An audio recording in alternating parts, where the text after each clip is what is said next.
Fala, gremista, tudo bem? Seja bem-vindo a mais um conteúdo aqui no canal. Como diz o meu amigo e referência Luiz Henrique Benfica, vamos direto ao ponto para tratar alguns assuntos importantes do Grêmio. 4 importantes reforços caseiros, pré-Libertadores ainda é possível, e vamos falar também sobre Kahneman ter perdido ou não a titularidade depois da sua atuação diante do Bahia, o vexame que o Grêmio fez em Salvador, perdendo por 4-0. Tudo isso em nome de Hora do Pastel, que é a maior franquia de fast food de pastéis do Brasil e uma das maiores do mundo, porque é qualidade, porque é sucesso, porque tem pastel crocante, recheio generoso e um sabor que conquista. Não para de crescer em diferentes lugares, procura a mais próxima de ti no site ou então no Instagram, Hora do Pastel. Grenal 10 o cupom para tu ganhar 10% de desconto.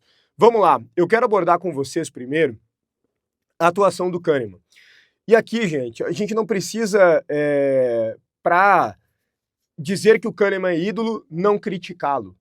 Ou para criticá-lo, dizer que ele é ídolo. Eu acho que as duas coisas são verdadeiras. O Kahneman é o nosso grande ídolo. O Kahneman tem uma história linda com a camisa do Grêmio, brilhante, vencedor, guerreiro, gremista dentro de campo. E aqui eu não quero aproveitar também, seria oportunista, e na verdade nem concordo com isso, mas talvez alguns sejam oportunistas, né, de dizer, olha a partida que fez o Kahneman. Isso mostra que o Kahneman não tem mais condições. Isso mostra que o Kahneman precisa se aposentar. Isso mostra que o Kahneman não pode mais jogar no Grêmio. Não, eu não concordo com quem faz esse tipo de afirmação. Eu há poucos dias estava aqui super elogiando o Kahneman. O Kahneman tem feito grandes jogos com a camisa do Grêmio. O Kahneman tem tido grandes atuações com a camisa do Grêmio. O Kahneman tem ainda desempenhado bem. O Kahneman ainda é fundamental para o Grêmio. Mas o Kahneman fez um péssimo jogo contra o Bahia. A gente precisa dizer isso. Ele foi muito mal em Salvador, ele comprometeu, ele errou em 3 dos 4 gols que sofremos. Mas talvez tenha sido algo isolado. Eu vinha muito mais elogiando o Kahneman em vários jogos do que criticando. Mas a pergunta que fica no ar é, perdeu ou não perdeu a posição? Ainda deve ser titular, por exemplo, no próximo domingo, partida das 4 horas da tarde na Arena contra o Juventude, ou Wagner Leonardo deve ser o titular? Esse é um questionamento que certamente está na cabeça do técnico Mano Menezes e algo que talvez ele trabalhe ao longo da semana. Mas eu acharia injusto tirar a titularidade do Kahneman por um jogo. Ok, ele foi muito mal, mas um jogo, ele vinha jogando bem. Você tira o jogador se ele faz 2, 3 jogos ruins, tem uma sequência negativa. Não me parece o caso. Se ele seguir jogando mal, beleza. Mas ainda não concordaria com a retirada do Kahneman do time. Entendo que o Wagner Leonardo também é um bom zagueiro, entendo que o Wagner Leonardo também tem nível de titularidade e tá ali pronto para isso. Mas eu não tiraria o Kahneman por um jogo ruim, porque senão cada vez que um jogador for mal, a gente vai tirar do time e daqui a pouco a gente não tem mais jogadores para colocar em campo. Como o próprio Mano diz reiteradas vezes nas entrevistas, nós precisamos de todo mundo e não de ir excluindo jogadores. Deixa a tua opinião sobre isso aqui nos comentários.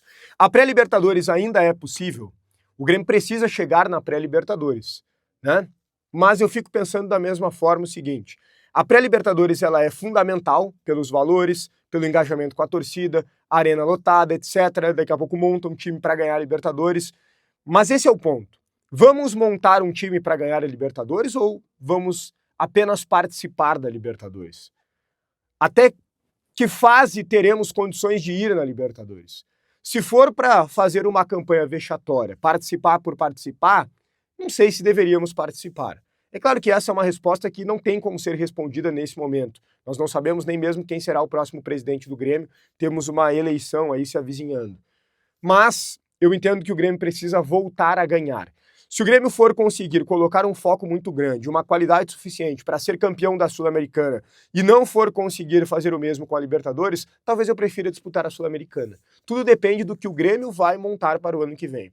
Tudo depende do novo presidente e, principalmente, das ferramentas que ele terá na mão. Se ele terá condições de fazer um time competitivo.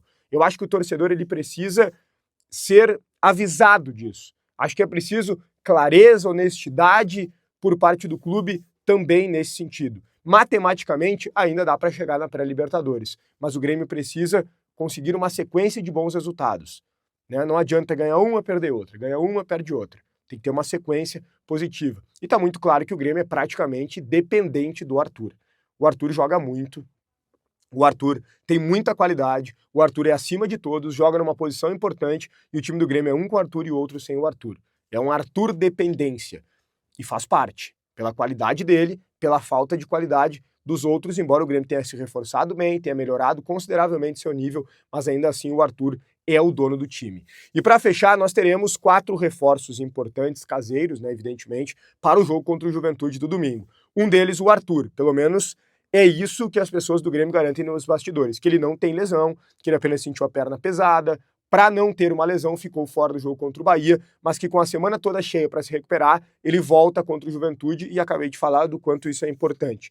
Nós teremos também o Alisson de volta, ele também não teve nada sério, vai se preparar ao longo da semana para ficar à disposição do Mano. Nós teremos o André Henrique, que é uma boa alternativa no segundo tempo para o Carlos Vinícius, né, para renovar o fôlego, até mesmo com uma característica diferente. Ele teve o nascimento do seu filho nesse final de semana, por isso foi ausência na Bahia. O Dodi cumpriu suspensão, volta, querendo ou não, é uma peça a mais ali, né, importante do time. E o Marcos Rocha será reavaliado ao longo da semana, né, pode ser um jogador aí a nos ajudar também nesse jogo contra o Juventude. O Juventude desesperado, vai fazer uma Copa do Mundo na Arena, precisa pontuar e a gente precisa fazer uma partida segura na conquista dos 3 pontos. Beleza? Deixa teu like no vídeo, te inscreve no canal, ativa as notificações, deixa tua opinião nos comentários sobre todos os temas. Um grande abraço e até o próximo conteúdo.